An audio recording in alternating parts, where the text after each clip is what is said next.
These images have been taken as a part of a spectacular project on a scrapyard. The main protagonist of this project was Leonora Jimenez, who played the role of a scrapyard queen. I would like to tell you especially a few words about the crash test.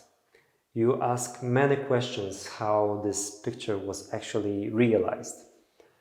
First of all, I had to buy a specially crashed car. Second of all, we had to arrange it in a proper angle, and the rest of the small pieces that are scattered around these two frames are done in post-production.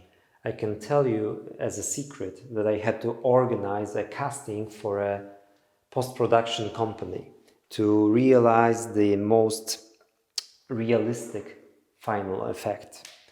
But I think that the most important element of the whole composition is the acting skill of Leonora. She is so engaged and so into it that she makes the whole picture so special.